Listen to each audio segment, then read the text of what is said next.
Bumi dan air dan kekayaan alam yang terkandung di dalamnya dikuasai oleh negara, dipergunakan untuk sebesar-besarnya kemakmuran rakyat. Ya. Rakyat kan intinya kemakmuran rakyat loh. Bukan untuk kemakmuran oligarki. Usaha. Nah, pertanyaannya, apakah pembangunan yang sekarang sudah dilakukan oleh pemerintah, ya, di mana-mana yang sudah dilakukan, berapa persen untuk yang dipergunakan untuk kemakmuran rakyat, yang dipergunakan sebesar-besarnya untuk kemakmuran rakyat? Berapa besar kekayaan alam kita, termasuk batu bara, nikel, segala ya, itu digunakan sebesar-besarnya untuk kemakmuran rakyat. Saya ingin tahu, ya, kalau pemerintah berani mengeluarkan data,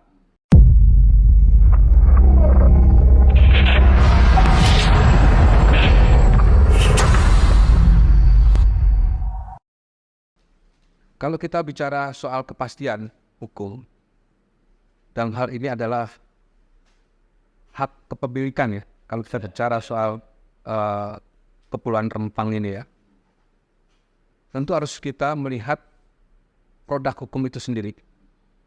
Produk hukum itu antara lain putusan pengadilan, terus kemudian juga termasuk keluarnya sertifikat, itu adalah produk hukum. Nah, kita harus melihat sampai sejauh mana produk hukum yang sudah dikeluarkan oleh pemerintah dalam hal Kepulauan Rempang ini. Sampai contoh sederhana, ketika pada waktu itu kasus Lapindo, itu kan ada yang punya sertifikat, ada yang tidak. Tentu itu tidak bisa disamakan. Begitu juga dengan penggantian, maksudnya itu tidak bisa disamakan. Begitu juga di Kepulauan Rempang ini. Saya belum melakukan investigasi sejauh itu, tetapi ketika nanti saya ke sana, itu saya akan coba untuk melakukan investigasi. Apakah masyarakat di Kepulauan Rempang itu sudah memiliki sertifikat? Apakah seluruh masyarakat di sana sudah memiliki sertifikat? Atau memang tanah adat yang memang sudah dihuni sejak bertahun-tahun ya Pak ya? Ratusan tahun.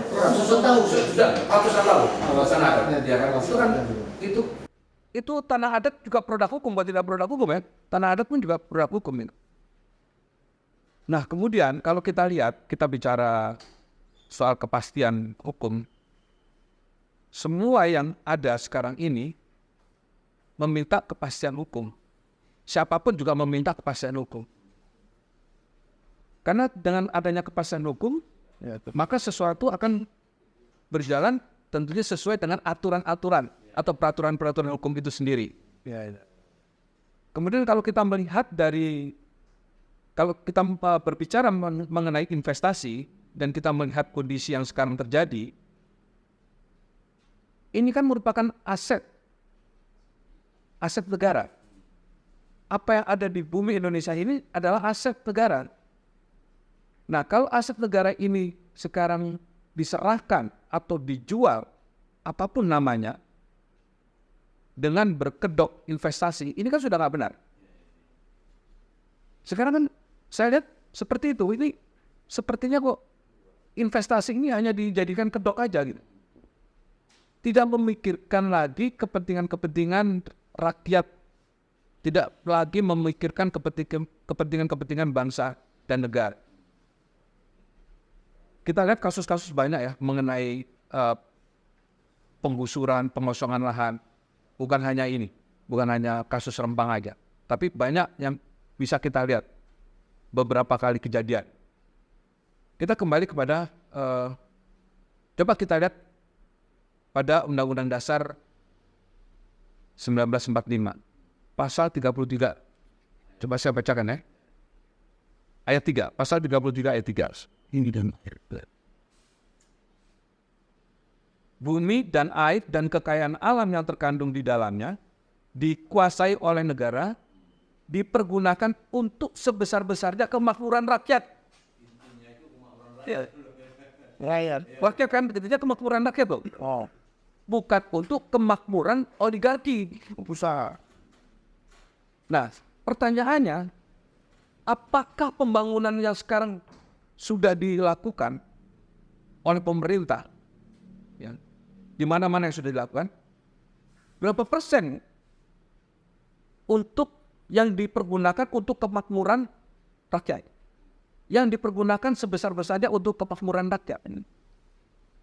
Berapa besar kekayaan alam kita, termasuk batu bara, nikel, segala ya, itu digunakan sebesar-besarnya untuk kemakmuran rakyat. Saya ingin tahu, ya, kalau pemerintah berani mengeluarkan data, berapa besar yang dikeluarkan, ayo kita duduk bareng. Mohon izin Pak, mengenai masalah kepemilikan, banyak orang yang mengatakan, andai kata penduduk yang jelas keberadaannya bahkan sebelum Indonesia merdeka, sekarang ini merasa ada kurang atau belum punya surat itu, maka yang disalahkan tentunya pemerintah. Mengapa penduduk yang sudah sekian lama seperti itu tidak segera dilengkapi, dibantu mempunyai sertifikat? Dan yang kedua, yang aneh terjadi, mereka sudah memegang sertifikat, tapi disalahkan karena ada kesalahan administratif maka dibatalkan. Artinya pemerintahan sekarang membatalkan yang diputuskan oleh pemerintahan yang sebelumnya menerbitkan itu.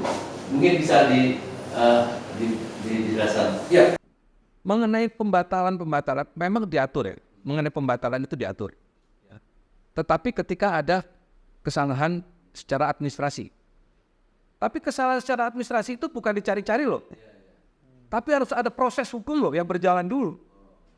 Proses hukum kemudian ada putusan bahwa ini ada satu kesalahan, ya. Kemudian baru diperbaiki. Ada sertifikat yang dibatalkan, ada sertifikat yang diperbaiki.